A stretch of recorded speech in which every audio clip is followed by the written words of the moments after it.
Pemirsa, Badan Narkotika Nasional memusnahkan barang bukti narkotika di halaman parkir gedung BNN Cawang, Jakarta Timur.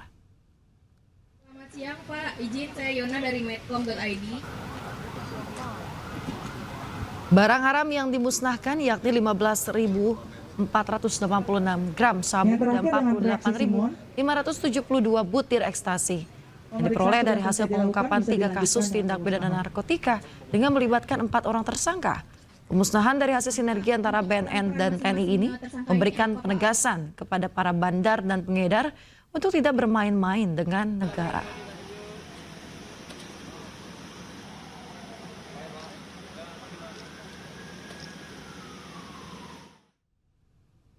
Pemirsa, hilang selama 1 pekan, seorang bocah kelas 6 SD akhirnya kembali ke rumah di Kalideres, Jakarta Barat. Polisi kini tengah mengejar pelaku yang membawa korban.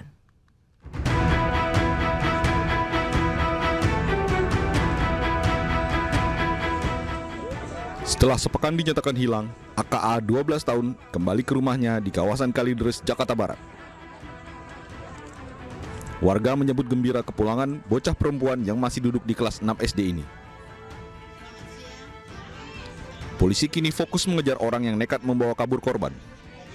Kami dari pihak kepolisian Polsek Kalideres dengan Polres Metro Jakarta Barat masih melakukan penyelidikan terhadap pelaku yang bersama Angel.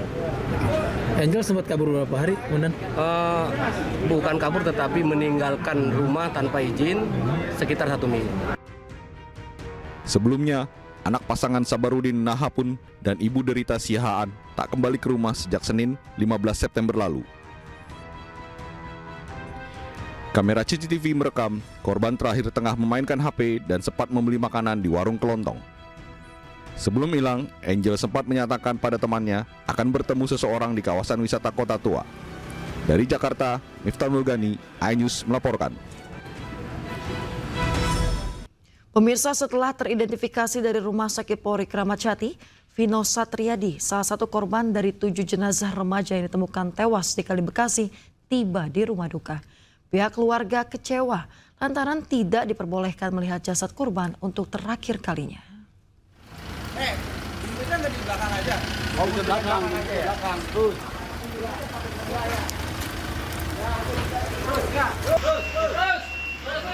Pemirsa, jenazah Vino Satriadi, satu dari 7 korban yang ditemukan tewas tenggelam di aliran Kali Bekasi, Jati Asih, Kota Bekasi, Jawa Barat, tiba di rumah duka di Kampung Kelapa II, Kelurahan Pedurenan, Kecamatan Mustika Jaya, Kota Bekasi, Jawa Barat. Saat proses pemulangan jenazah, pihak keluarga kecewa lantaran pihak keluarga tidak diperbolehkan untuk melihat wajah korban terakhir kalinya. Setelah melalui proses tes DNA, pihak rumah sakit memberitahu adanya cocokan tes DNA sehingga akhirnya jenazah pada hari kemarin dapat dipulangkan. Ayah korban mengatakan tidak menyangka jika anaknya menjadi salah satu korban remaja yang tenggelam di Kali Bekasi. Pihak keluarga rencananya akan memakamkan jasad korban pada malam hari di pemakaman umum Babakan, Mustikasari, Kota Bekasi.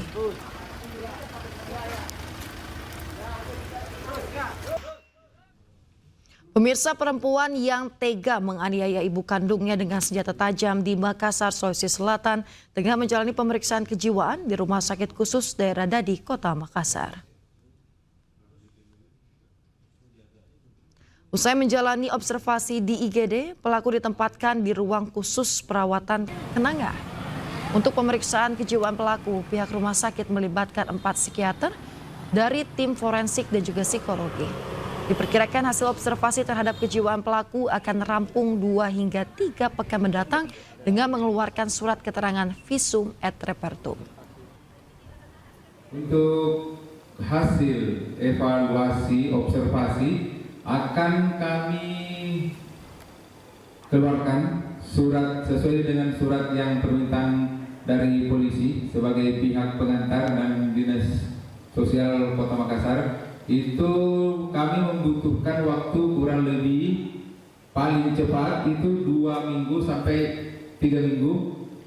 Surat keterangan visum et repertumnya kami akan keluarkan itu setelah tim kami bekerja, dalam hal ini psikiater dan psikologi kami dalam tim akan bekerja sama untuk menentukan apakah si pelaku ini memang betul-betul ada gangguan jiwa atau tidak. Menyusul beredarnya video asusila antara guru dan anak didiknya, Dinas Pemberdayaan Perempuan dan Anak Kabupaten Gorontalo menjamin hak pendidikan bagi siswa yang terlibat kasus tersebut.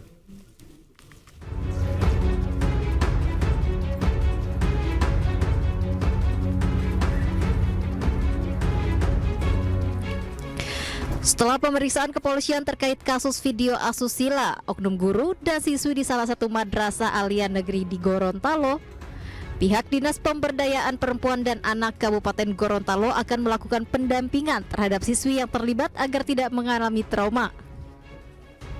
Selain itu, Dinas PPA Kabupaten Gorontalo juga akan berupaya siswa terkait tetap melanjutkan pendidikan. Kami dari Dinas Pemberdayaan Perempuan nanti setelah ini kan masih masa pemeriksaan sekarang di akhir, sesudah itu kita akan asesmen dengan psikolog untuk menenangkan ketegangannya, kemudian memulihkan kembali keadaan psikologi. Hak pendidikan korban bagaimana, Bu? Ya, jelas itu yang utama, tetap kita melindungi korban harus tetap sekolah. Nanti kita koordinasi dengan pihak sekolah. Pihak Dinas Pemberdayaan Perempuan dan Anak juga mengimbau agar masyarakat menghapus dan berhenti menyebarkan untuk melindungi hak dan psikologis anak. Sebelumnya, petugas Satreskrim Polres Gorontalo melakukan penyelidikan video asusila guru dan siswi yang viral di media sosial. Pemeriksaan pelaku dan korban bermula setelah Polres Gorontalo telah menerima laporan dari paman korban terkait video asusila tersebut. Korban inisial PP sudah memang menjalani hubungan yang dekat dengan tersangka DH, kemudian berlanjut seterusnya sampai terjadi yang sesuai dengan rekan-rekan mengetahui. Saat ini Satreskrim Polres Gorontalo Kota sudah menetapkan oknum guru berinisial DH sebagai tersangka yang dijerat dengan pasal perlindungan anak dengan ancaman hukuman 5 hingga 15 tahun penjara. Dari Kabupaten Gorontalo, Nur Faizil Hasan, iNews melaporkan. Pemirsa, seorang wanita di Kota Malang, Jawa Timur terekam kamera mencuri tabung LPG 3 kg di 3 lokasi berbeda. Kasus pencurian tabung LPG secara beruntun ini viral dan tengah diselidiki oleh polisi.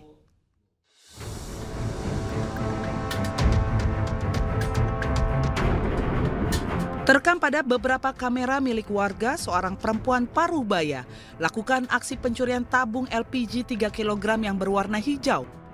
Pencurian ini terjadi secara beruntun di 3 lokasi yang berbeda di 1 kecamatan yakni Lowok Waru. Terpantau, ketiga aksi pencurian ini dilakukan oleh 1 orang perempuan yang sama. Polisi langsung melakukan penelusuran identitas pelaku melalui tim cyber. Polisi juga telah mendatangi korban untuk membantu pelaporan dan penyelidikan. Untuk terkait dengan dugaan pencurian LPG yang dilakukan seseorang yang kami temukan di medsos itu ada 3. Yang salah satunya semuanya di wilayah Lowaru. Pelaku yang diduga adalah seorang perempuan seorang perempuan yang nantinya hasil dari perbuatannya kejahatan itu dijual kemana. Nanti biar kita tahu semuanya. Setelah kita bisa melakukan penyidikan, kita pasti akan melaksanakan pengungkapan atau upaya paksa terhadap pelaku. Apa maksud tujuan pelaku melaksanakan tersebut? Diduga pelakunya samakah, Mas? Kemudian kalau melihat dari hasil patroli siber melalui medsos itu sebenarnya sama. Seorang perempuan setengah baya, umur setengah baya. Sebelumnya, pencurian tabung LPG beruntun ini viral di media sosial. Pertama aksi terjadi di kawasan SM Futsal, kemudian sebuah kafe, dan terakhir di rumah kos-kosan. Perbuatan pelaku dapat lolos karena kurangnya pengawasan dari para pemilik LPG. Pencurian ini cukup meresahkan karena tabung LPG juga merupakan kebutuhan utama bagi warga.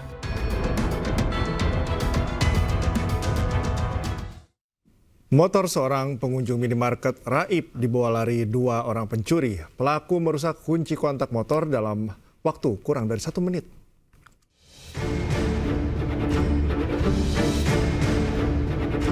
Rekaman CCTV ini menunjukkan aksi komplotan pencurian motor di depan sebuah minimarket di kawasan Desa Sidodadi Candi, Sidoarjo, Jawa Timur.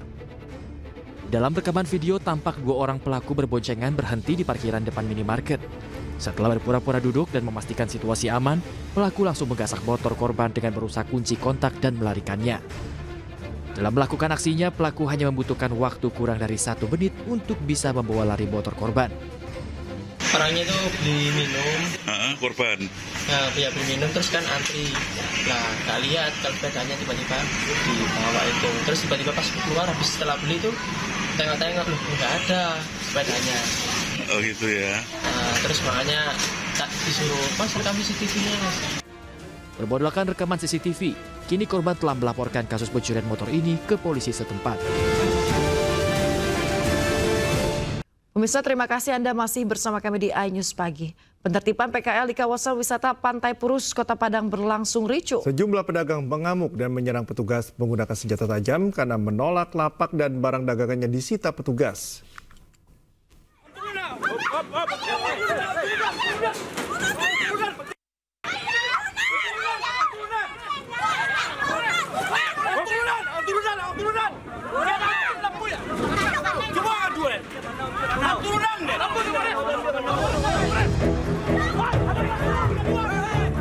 Seorang pedagang kaki lima menyerang petugas dengan senjata tajam karena tidak terima barang-barangnya diangkut anggota Satpol PP. Pedagang ini dan sejumlah PKL lainnya mengamuk lantaran tidak terima ditertibkan oleh petugas Satpol PP untuk berjualan di sepanjang kawasan wisata Pantai Purus. Petugas menyebut penertiban PKL ini sudah sesuai dengan surat edaran Pemkot Padang tentang pelarangan berjualan di sepanjang kawasan pantai, lantaran dianggap mengganggu ketertiban dan kenyamanan pengunjung wisata. Ada di lapangan dan juga kita tadi mendapat perlawanan dari pedagang yang menggunakan senjata tajam dan berusaha melakukan tindakan untuk mencederai anggota ataupun personil kita yang ada di lapangan pada saat kita melakukan penertiban. Penertiban pun akhirnya dihentikan sementara hingga situasi dinyatakan kondusif. Dari Padang, Sumatera Barat, Budi Sunandar, iNews melaporkan. Pemirsa, pemberhentian anggota DPR terpilih Tia Rahmania pasca mengkritik Wakil Ketua KPK Nurul Gufron viral di media sosial. Namun ditegaskan bahwa keputusan pemberhentian tersebut tak ada hubungannya sama sekali dengan kritikan yang dilayangkan Tia Rahmania. Pak Nurul Gufron yang terhormat, daripada Bapak bicara yang teori seperti ini, kita semua tahu Pak, negara ini berada dalam kondisi tidak baik-baik saja. Mending Bapak bicara kasus Bapak, bagaimana Bapak bisa lolos Dewan Etik, kemudian dipetun sukses. Bagaimana kasus Bapak memberikan rekomen pada ASN. Bisa cari tolong dihargai forum ini, Bu. Yang memberikan nilai-nilai baik. Terima kasih. Wassalamualaikum warahmatullahi wabarakatuh. Saya izin keluar. Baik, terima kasih, Bu. Itulah momen viral saat Tia Rahmania mengkritik Wakil Ketua KPK Nurul Gufron dalam agenda pemantapan nilai-nilai kebangsaan di Lembaga Ketahanan Nasional. Pasca video viral tersebut, PDIP memecat anggota DPR terpilih Tia Rahmania dari keanggotaan partai digantikan Boni Triana. Namun ditegaskan bahwa pemberhentian tidak ada hubungannya dengan mengkritik Wakil Ketua KPK Nurul Gufron tersebut. Pergantian ini telah diputuskan Mahkamah Partai terkait perselisihan perhitungan suara di Dapil Banten 1. Ya memang di internal partai kita mempunyai Mahkamah Partai yang bisa memutuskan secara internal terkait apakah salah satu caleg dari internal bisa kemudian dilantik atau tidak dilantik. Tapi bagaimana detailnya silakan tanyakan kepada DPP partai. Bu, kami dapat informasi alasannya karena dua caleg itu diduga menggelembungkan suara di Dapil Banten dan Jawa Tengah. Itu benar nggak, Bu? Silakan tanya ke DPP partai. Ada anggap mungkin tadi untuk lanjutin tadi ya, kita ada anggapan juga kalau gara-garanya itu soal apa mengkritik KPK menurut ini enggak ya Bu? Nggak ada hubungannya, jadi nggak ada hubungannya. Ini jangan kemudian ada salah pengertian, ini ada sepertinya ada perbedaan atau ada ketidaksukaan antara partai politik dengan KPK, tidak ada hubungannya. Berarti memang proses internalnya juga sudah berjalan sebelumnya juga ya? Silakan tanya ke DPP partai. Sementara itu, Boni Triana melalui akun X-nya menjelaskan telah mengetahui keputusan partai pada 11 September 2024. Atau 2 minggu sebelum video Tria Rahmania mengkritik Wakil Ketua KPK Nurul Gufron. PDIP diketahui memecat anggota DPR terpilih Tia Rahmania dari keanggotaan partai berdasarkan surat keputusan Ketua KPU Muhammad Afifuddin. Tia Rahmania digantikan Boni Triana yang berasal dari daerah yang sama. Pemirsa, pasca PDIP memecat anggota DPR terpilih Tia Rahmania dari keanggotaan partai melalui kuasa hukumnya, Jupriyanto Purba merespon pemecatan kliennya dan mengatakan bahwa keputusan Mahkamah Partai tak sesuai fakta dan sebuah fitnah. Melalui pernyataan tertulis, pihak Tia menepis keputusan Mahkamah Partai PDI Perjuangan yang menyatakan Tia telah melanggar etik dan disiplin karena dugaan penggelembungan suara. Menurut kuasa hukumnya Jupriyanto Purba, sesuai dengan keputusan Bawaslu daerah bahwa pelanggaran administratif ada pada pihak penyelenggara, bukan pada Tia. Ia menambahkan bahwa tindakan Mahkamah Partai PDIP adalah fitnah dan kejahatan pada kehormatan seseorang. Atas hal tersebut, Tia akan melapor ke Barreskrim Polri.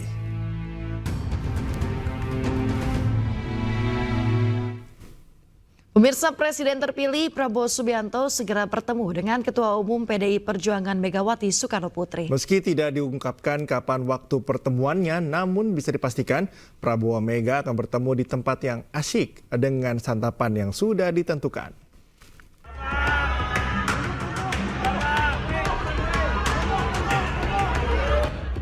Presiden terpilih Prabowo Subianto diagendakan segera bertemu dengan Ketua Umum PDI Perjuangan Megawati Soekarnoputri. Hal itu disampaikan Ketua DPP PDI Perjuangan Puan Maharani. Pertemuan keduanya berdasarkan komunikasi yang telah dijalin antara Partai Gerindra dan PDI Perjuangan secara intens. Menurut Puan, Prabowo dan Megawati akan bertemu di sebuah tempat yang asyik, meski belum ada kepastian kapan waktunya.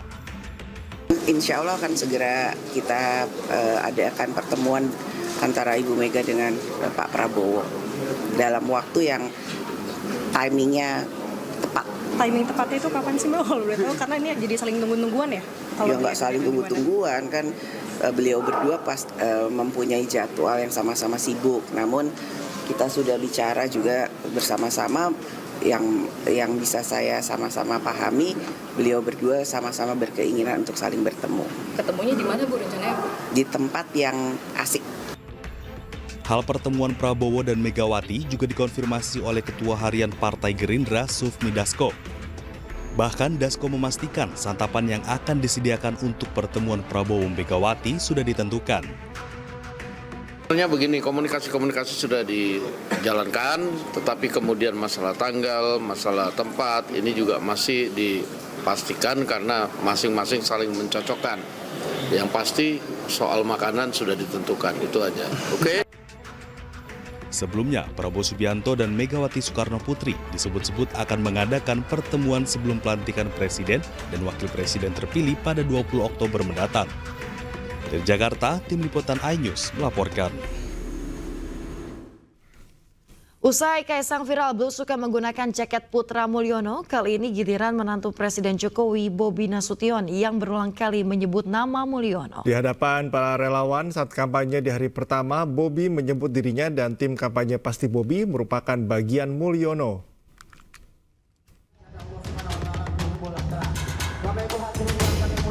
Menantu Presiden Jokowi, Bobi Nasution, dalam kampanye perdananya selain menyampaikan visi misi, dirinya juga berulang kali menyebutkan nama Mulyono di hadapan para pendukungnya. Bobi menyebut jika relawan Pasti Bobi masih merupakan keluarga Mulyono termasuk dirinya. Hal ini dikarenakan sejumlah kerabat Bobi ikut menjadi tim ses dalam tim pemenangan Pasti Bobi. Pasti Bobi dulu namanya sebelumnya adalah Jamin ya. Jokowi Maruf Amin. Sekarang namanya ganti udah. Bukan Jokowi Maruf Amin lagi Mulyono namanya. Kami di sini Pasti Bobi ini kurang lebih semuanya pun di sini Tante Trila, istrinya udah Ucok. Nah, jadi kurang lebih Pasti Bobi ini kurang lebih isinya hampir-hampir keluarga Mulyono semua. Nama Mulyono kembali diperbincangkan usai Kaisang Pangarep melakukan belusukan di Tangerang dan menggunakan jaket bertuliskan Putra Mulyono yang kemudian viral. Diketahui, Mulyono merupakan nama kecil Presiden Jokowi yang diberikan oleh orang tuanya. Nama ini kemudian diganti dengan nama Jokowi dikarenakan Jokowi saat kecil kerap mengalami sakit. Dari Medan, Sumatera Utara, Ahmad Ridwan Nasution, iNews melaporkan. Pemirsa, viral video Kapolda Jawa Tengah Irjen Pol Ribut Hariwibowo enggan salaman dengan calon gubernur Jawa Tengah nomor urut 1 Andika Perkasa. Menanggapi hal tersebut, Ribut Hariwibowo kecewa kepada pengunggah video. Pasalnya dirinya mengaku sudah bertemu dan duduk satu meja dengan Andika Perkasa sebelumnya. Menyampaikan sambutannya.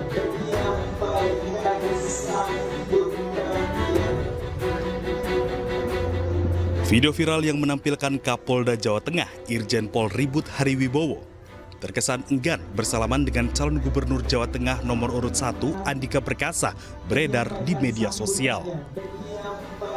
Atas unggahan ini, Kapolda Jawa Tengah merasa prihatin dengan adanya video yang dinilai menyudutkan dirinya.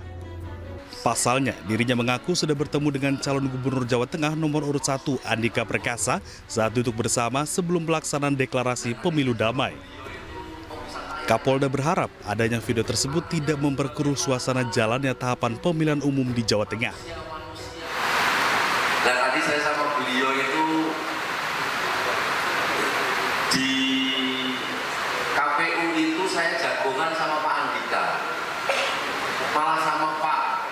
malah sama lawannya paslon nomor 2 itu saya nggak ngobrol. Terus Pak Andika cerita kalau mas mantu saya itu polisi. Oh nggih Pak, dulu olahraga sering bareng sama saya, dekat sama saya mantunya, calon mantunya. Ngobrol akrab tadi. Sekarang di TikTok itu sudah muncul saya katanya nggak mau salaman sama Pak Andika. Sementara itu, calon gubernur Jawa Tengah nomor urut 1 Andika Perkasa menanggapinya santai viralnya video tersebut. Menurutnya hal tersebut terjadi karena Kapolda Jateng tidak melihat uluran tangannya. Andika juga mengatakan jika ia mengenal dan berhubungan baik dengan Kapolda Jateng. Komjen Polisi Purnawirawan sudah lama kami kenal, dan kemarin pun kita juga bincang-bincang seperti biasanya karena kenalnya sudah lama. Dengan Kapolda pun ya sudah cukup dekat. Kemudian dengan Pangdam ya sudah lama sekali juga. Jadi sebetulnya kita kemarin itu sudah dari awal mulai sebelum acara kita holding di ruang transit itu sudah kita berbincang. Sebagai Kapolda Jawa Tengah, Ribut Hariwibowo pun meminta kepada masyarakat untuk menyikapi secara bijak segala sesuatu yang beredar di media sosial dan tidak memperkeruh suasana pemilihan umum di Jawa Tengah. Dari Semarang, Jawa Tengah, Kristadi, iNews melaporkan. Pemirsa, pasangan calon gubernur dan wakil gubernur Kalimantan Timur, Isra Nur dan Hadi Mulyadi menghadiri deklarasi kampanye damai yang digelar Komisi Pemilihan Umum di Balikpapan. Kampanye damai juga digelar Komisi Pemilihan Umum Kabupaten Tangerang, Banten. 29 paslon kepala daerah di Kalimantan Timur pada kontestasi Pilkada Serentak 2024, diantaranya Cagup dan Cawagup Isran Hadi ikuti deklarasi kampanye damai. Deklarasi yang digelar di Sport and Convention Center Dom Balikpapan ini merupakan upaya KPU dan Polda Kalimantan Timur dalam mewujudkan pemilu damai dan kondusif. Dengan program Kaltim Berdaulat, paslon yang diusung Partai Perindo Isran Nur Hadi Mulyadi optimis menang di kontestasi Pilkada 2024 mendatang. Partai Perindo Kaltim itu mendukung pasangan calon Isran Nur dan Hadi Mulyadi yang nomor urut 1 ya di Kalimantan Timur. Kita optimis akan bisa memenangkan pasangan calon nomor 1. Sementara itu, Cagup dan Cawagup Tangerang yang diusung Partai Perindo, Maisal Intan, juga menghadiri deklarasi kampanye damai di kantor KPU Kabupaten Tangerang. Pasangan Maisal Intan yang berkomitmen membangun rumah aman bagi perempuan dan anak ini turut menyuarakan kampanye gembira dan semarak tanpa anarkisme dan narasi negatif pada deklarasi tersebut. Deklarasi damai, ya. Kami dengan Ibu Intan sudah datang dan akan terus mengikuti agenda yang sudah ditetapkan oleh KPU. Mudah-mudahan ini menjadi bekal yang baik dan positif untuk kepentingan Kabupaten Tangerang. Partai yang dipimpin Ketua Umum Angela Tanusudibyo ini akan menggerakkan seluruh kadernya untuk memastikan kemenangan pasangan calon kepala daerah yang diusung pada Pilkada serentak 2024. Tim Liputan iNews melaporkan. Memastikan generasi muda menjadi cerdas dan tangguh, sebuah brand multivitamin Otak Anak menggelar program edukasi untuk anak. Ya, program tersebut berkolaborasi dengan akademi terbesar di Asia.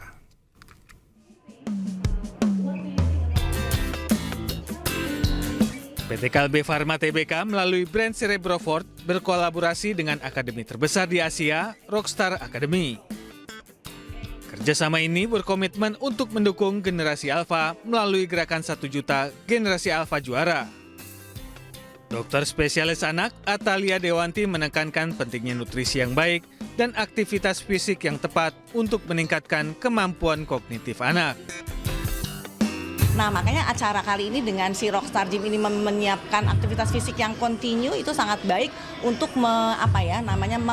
membugarkan tubuh si kecil. Karena kita tahu aktivitas fisik itu juga bersama-sama dengan nutrisi tentunya ya. Kalau bergerak stimulasi dan saja tanpa nutrisi nggak bagus.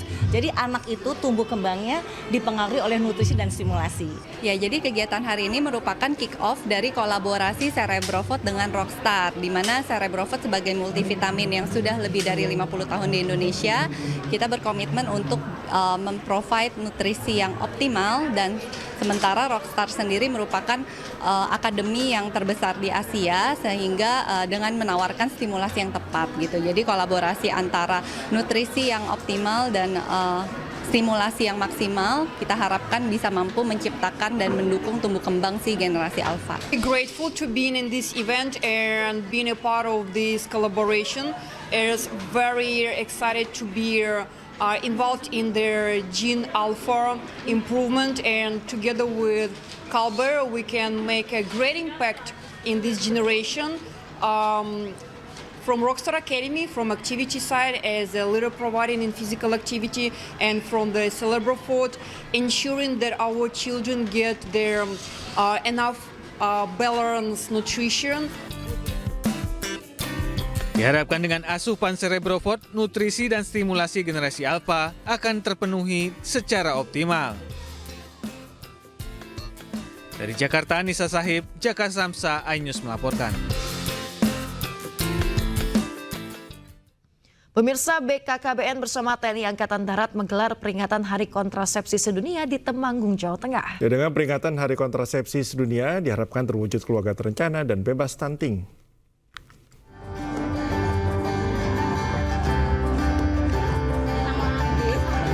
Ratusan warga Temanggung, Jawa Tengah antri untuk melakukan pemasangan alat kontrasepsi gratis di lapangan Desa Gandon, Kecamatan Kaloran, Temanggung, Jawa Tengah.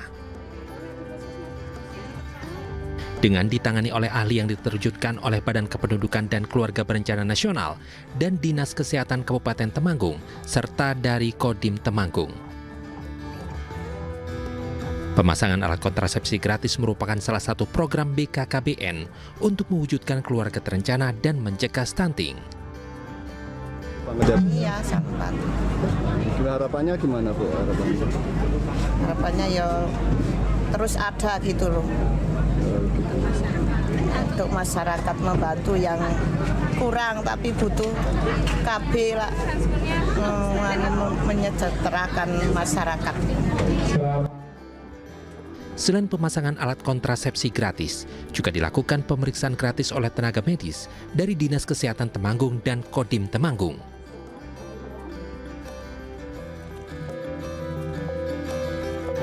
Dalam peringatan Hari Kontrasepsi Sedunia ini juga diluncurkan fitur Halo Bumil di aplikasi Halo KB yang merupakan terobosan BKKBN bagi ibu hamil. Dalam aplikasi ini, para ibu hamil dapat berkonsultasi tentang kehamilan ataupun kesehatan kepada tenaga medis profesional. BKKBN bersama-sama dengan TNI juga terus mendorong, mengkampanyekan berencana itu keren. Artinya apa? Kita memang harus mencoba untuk merencanakan jumlah keluarga yang ideal. 2 anak sehat itu adalah akan lebih baik daripada jumlah anak banyak tetapi tidak produktif. Peringatan Hari Kontrasepsi Sedunia ini dihadiri oleh Asisten Teritorial Kepala Staf Angkatan Darat, Maijen TNI Joko Hadi Susilo, PJ Bupati Temanggung Hari Agung Prabowo, dan pejabat terkait. Sebelumnya, sumur bor hasil kerjasama TNI dan BKKBN di Desa Gandon, Kecamatan Kaloran, Temanggung juga telah dibuat.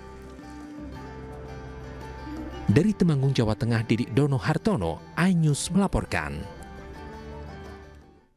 Pemirsa, sejumlah upaya dilakukan dalam rangka mendukung misi pemerintah menuju net zero emission atau emisi nol bersih. Di antaranya adalah dengan melakukan konservasi dan restorasi hutan serta mewujudkan produksi mobil listrik.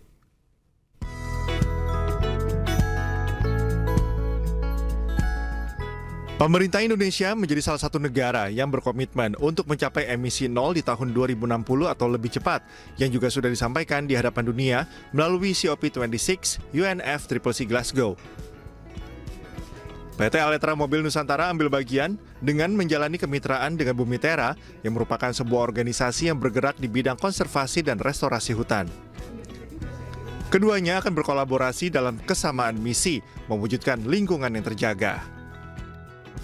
Lahan yang terdegradasi di Bumitera. Penanaman itu nanti hasilnya akan dijadikan ekosistem yang sesuai dengan hutan yang di Kalimantan. Jadi misalnya spesies tumbuhannya itu juga beragam, nggak cuma hanya satu spesies, jadi bukan hanya monokultur. Kita sebisa mungkin kita mencocokkan dengan spesies yang telah ada di hutan yang sebelumnya. Jadi kita merestorasikan dari awal lagi. PT Aletra Mobil Nusantara juga akan mendukung pemerintah lewat produksi mobil listrik yang rencananya akan meluncurkan produk pertama di tanah air pada kuartal 2024.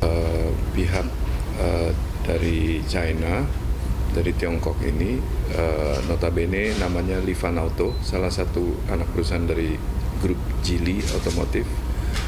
Kami menjajaki satu dialog untuk kerjasama bisa membawa electric vehicle atau mobil listrik yang ramah lingkungan ini. Kemitraan keduanya sekaligus menjadi upaya nyata dalam merestorasi alam yang rusak dan memberikan dampak positif untuk masyarakat. Dari Jakarta, Esra Ambarita Abdul Rashid, iNews melaporkan. Ya, pemirsa, polisi menangkap 6 oknum supporter yang menganiaya 8 petugas keamanan atau steward. Tersangka mengeroyok steward karena emosi adanya isu pelecehan yang dilakukan petugas keamanan terhadap supporter wanita.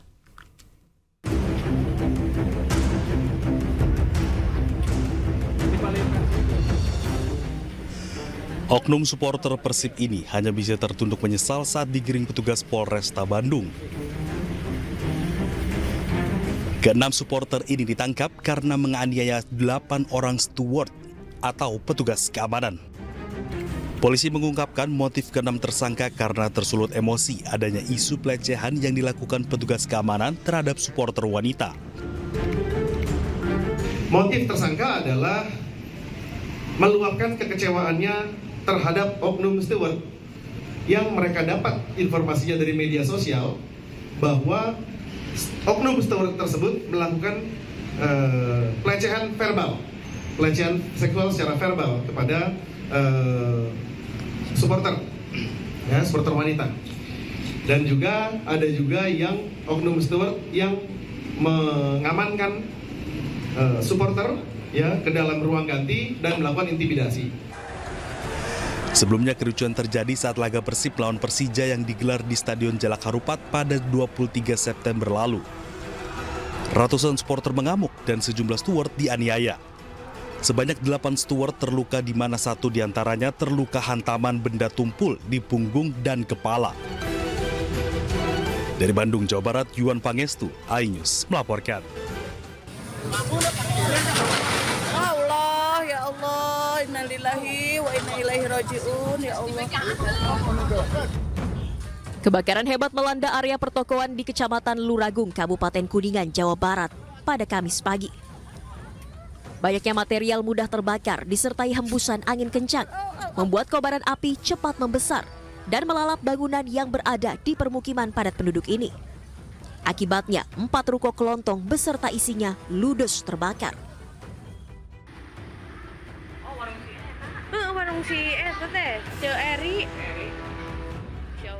Petugas damkar dan warga setempat berjibaku memadamkan api.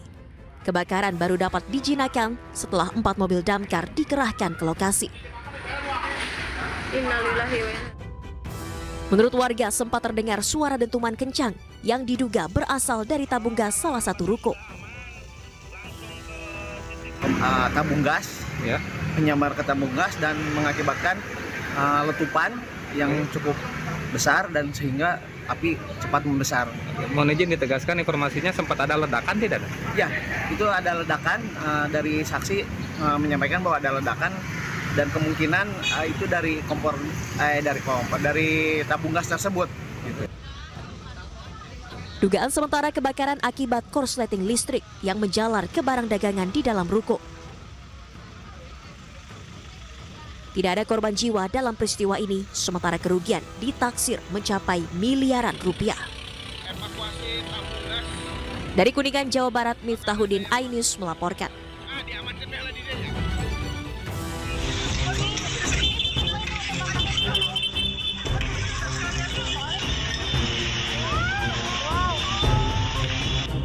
Dari rekaman video amatir warga, terlihat kobaran api membesar membakar bagian luar lantai 3 dan 4 gedung yang digunakan sebagai ruang ballroom.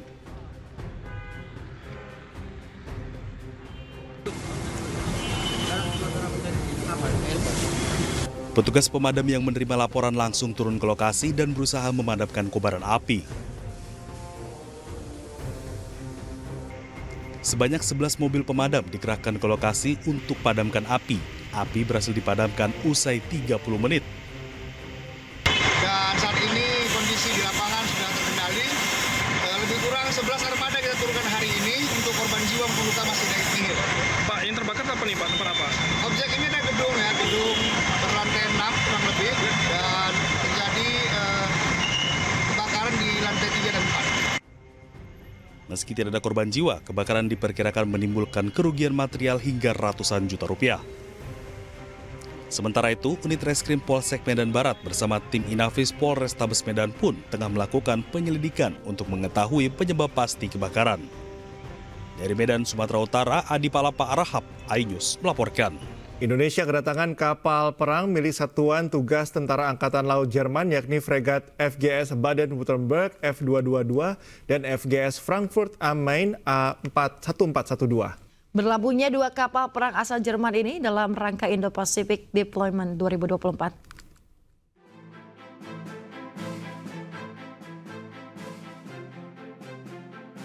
Dua kapal milik Satuan Tugas Tentara Angkatan Laut Jerman, fregat FGS Baden-Württemberg F222 dan FGS Frankfurt am Main A1412 pada hari Kamis berlabuh di Pelabuhan Tanjung Priok, Jakarta.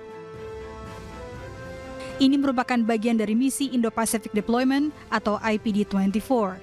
Kedua kapal perang singgah di Jakarta di tengah-tengah pelayaran di Samudra Pasifik dan Hindia. Kedatangan kedua kapal dan jajaran Angkatan Laut Jerman disambut baik dan antusias oleh TNI Angkatan Laut. Deployment is a key maritime defense diplomacy activity, testimony to the implementation of Germany's Indo-Pacific Guidelines of 2020. This strategy defines the principles of our foreign, security and economic policy with respect to the region Indo-Pacific. We sailed through the East China Sea, came through the Taiwan Strait, passed through the South China Sea, and since then, when we actually came into the Indonesian territorial waters, we sailed through and to actually berth here in Jakarta. Sejumlah agenda kerjasama militer antara Jerman dan Indonesia dilakukan dalam agenda IPD24 ini. Kerjasama militer dicirikan oleh berbagai proyek bilateral, program pelatihan dan latihan, serta pertukaran rutin di tingkat pejabat tinggi maupun pakar antara Kementerian Pertahanan dan Angkatan Bersenjata masing-masing negara. Intentions are actually to show more presence in the Indo-Pacific region, but as somehow, I wouldn't say our backyard, but our main area of operation is NATO's northern flank, as we are an important member of NATO. That means that our main operating area is the Northern Atlantic up to the High North, as well as the Mediterranean. Setelah berlabuh di Jakarta hingga 29 September, 2 kapal perang asal Jerman ini akan melanjutkan perjalanan yang berakhir di Samudra Hindia. Perjalanan misi ini akan berlangsung hingga November mendatang. Dari Jakarta, Hadisti Arifa, Ade Supriyatna, iNews melaporkan. Pemirsa, salak Bali belum lama ini mendapat pengakuan sistem warisan pertanian penting dari Organisasi Pangan dan Pertanian FAO. Ya, para petani salak bukan hanya menjaga kelestarian berbagai jenis salak, namun ikut mengolah limbah salak menjadi produk bernilai guna.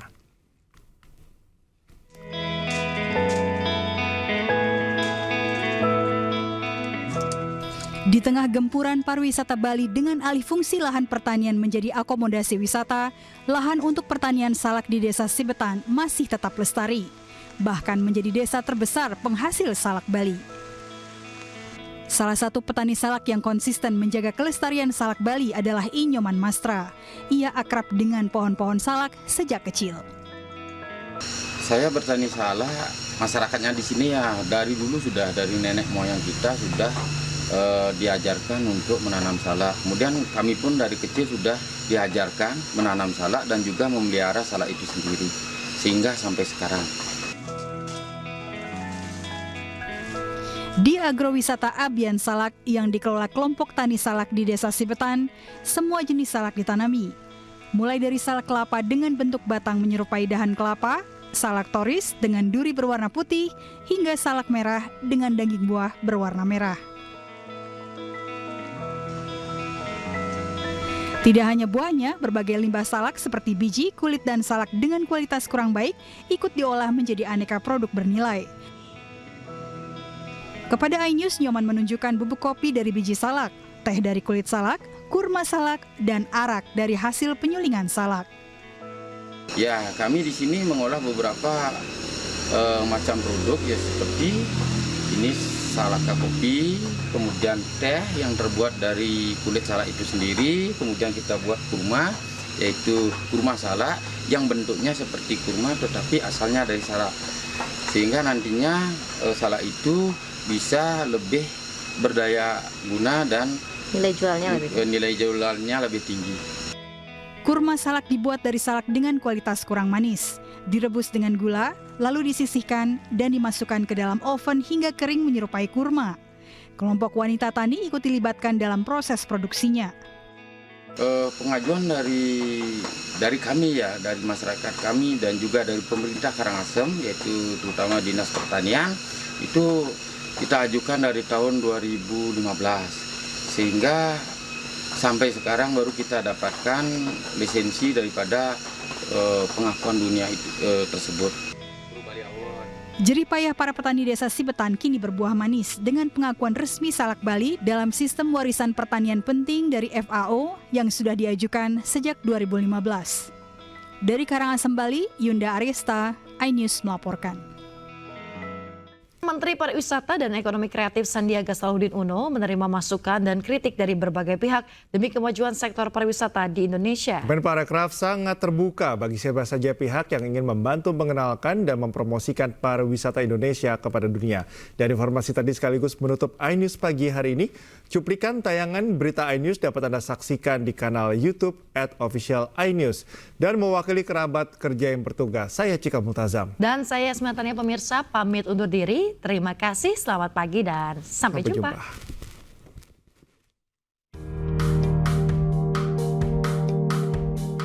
Apresiasi yang disampaikan Menparekraf Sandiaga Salahuddin Uno terkait kedatangan YouTuber asal Amerika Serikat ISOSpeed di media sosialnya mendapat respon dingin dari konten kreator ternama asal Indonesia Reza Arab yang mempertanyakan andil pemerintah dalam kunjungan ISOSpeed ke Indonesia. Meski demikian, Sandiaga Uno menerima kritikan tersebut. Menurutnya hal ini menjadi sebuah masukan bagi Kemenparekraf agar bisa melibatkan siapa saja konten kreator yang ingin memajukan sektor pariwisata di dalam negeri. Masukannya harus diterima. Masukan dia udah memfasilitasi, kita harus apresiasi. Tapi apakah dia meminta ke sini, itu yang sedang kita cari. Dan untuk kedepannya kita sangat terbuka. Dan ini nggak akan mungkin tanpa tokoh-tokoh kayak Reza Arab mengambil inisiatif. Dan itu yang mestinya harus kita apresiasi. Tak ketinggalan melalui Weekly Brief with Sandi Uno, Menparekraf turut mengapresiasi dan berterima kasih sebesar-besarnya bagi semua pihak yang terlibat dan turut andil dalam membantu mempromosikan sektor pariwisata nasional. Dari Jakarta, Fakih Satrio, iNews melaporkan.